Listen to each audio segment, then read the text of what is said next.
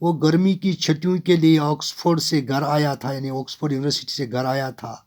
وہ ایک بڑا آدمی بن گیا تھا، اور ان دنوں بیلیوں یعنی آکسفورڈ یونیورسٹی کا ایک کالج کی طرف سے کشتی چلانے کے مقابلوں میں حصہ لینے کی وجہ سے کافی طاقتور ہو گیا تھا. یعنی چیکو اپنے آنے کے ایک ہفتہ بعد اس نے پڑھائی والے کمرے میں یعنی اسٹڈی میں پاپا جی کو ماما جی کو پیٹتے ہوئے دیکھا. یعنی چاکو لمبے قدم لیتے ہوئے کمرے میں جا گھسا، پاپا جی کے پھول دان والے ہاتھ کو پکڑ لیا، یعنی جو اس نے فلاور ویس اپنے ہاتھ میں اٹھا لی تھی، یعنی جس سے وہ پیٹ رہا تھا ماما جی کو. تو چیکو یعنی ان کے بیٹے نے اس فلاور والے ہاتھ کو پکڑ لیا اور اس سے اس کی پیٹھ کے پیچھے کی طرف کھینچتے ہوئے موڑ دیا. I never want this to happen again, he told his father ever. اس نے اپنے باپ سے مطلب اب تاکیداً کہا کہ میں بالکل نہیں چاہوں گا کہ دوبارہ کبھی ایسا ہو. یعنی آپ اس طرح سے میری ماں یعنی ماما جی کو اس طرح سے پیٹو تو میں اس کو یعنی آئندہ کبھی نہیں ایسا یعنی آپ سے ایسا کرتے ہوئے میں اب نہیں دیکھوں. اس نے اپنے باپ سے کہا کبھی بھی نہیں، یعنی کبھی بھی ایسا نہیں ہونا چاہیے. تو یہ تھی ان کچھ پیراز کی ایکسپلینیشن جو پیج نمبر 49 پر تھی. تو ان کی آج ہم نے یہاں پر یہ ریڈنگ اور ایکسپلینیشن کی ہے. تو ان پیراز سے یہاں پر کچھ یعنی ورڈس ہے، ایکسپریشنز ہیں جن کی میں میننگ یہاں پر پڑھ کر سناتا ہوں. پیکلز مینز پریزروڈ ویجیٹیبلز یعنی اچار. کمرشلی مینز یعنی فار دا بزنس یعنی تجارت کے لیے، یعنی جو وہ اچار بناتی تھی ماما جی وہ فار دا یعنی کمرشلی یعنی تجارت کے لیے، یعنی جس سے وہ پیسہ کماتی تھی. ریٹائرڈ مینز اسٹاف ورکنگ یعنی پاپا جی یعنی اس سرکاری دہلی سے جو وہ انٹومولوجی کے ڈائریکٹر کے عہدے پر تھی، تو وہاں سے وہ سبق دوش ہو کر یعنی نوکری سے ریٹائر ہو کر آئی تھی، تو ریٹائرڈ کہتے ہیں اس کو. سروس مینز ورک یعنی خدمت یا کام. فیئر مینز فیسٹیول تہوار یا میلہ. فیمس مینز ویل نون یعنی مشہور یا شہرت یافتہ. ٹینڈر مینز کچے یعنی ڈیلیکیٹ. کوئکلی مینز فاسٹ یعنی جلدی. Cope with means tackle. Thrilled means delight یعنی بہت خوش ہونا، یعنی ماما جی کا جب کاروبار یعنی اس کو آرڈرز پر آرڈرز اب مل رہی تھی تو وہ تھرلڈ ہو گئی یعنی وہ بہت خوش ہو گئی. کوپ وتھ میں ڈیسائیڈڈ مینز یعنی ڈٹرمائنڈ مینز یا یہاں پر ارادہ کرنا یا فیصلہ کر لینا. پرسسٹ مینز کنٹینیو یعنی جاری رکھنا. اگنومنی مینز ہیوملیشن یعنی بے عزتی یا ضلالت. ریئلائزڈ مینز انڈرسٹوڈ یعنی سمجھنا. شوق مینز صدمہ. پرائم مینز یوتھ یعنی جوانی. Conical means tapering. Corneas means transparent front part of eyeball یعنی آنکھوں کی سفیدی والا حصہ. تو یہ تھی کچھ ایکسپریشنز جو ان پیراز سے ہم نے پڑھی ہے، یہ ان کی میننگ ہے. تو آج کی کلاس میں بس اتنا ہی ہے. انشاءاللہ کل کے کلاس میں ہم یعنی آگے یہ پیج نمبر 49 سے آگے جو پیراز ہیں ان کی ریڈنگ اور ایکسپلینیشن کل کے کلاس میں پڑھیں گے. تو تب تک کے لیے خدا حافظ، باقی وسلام.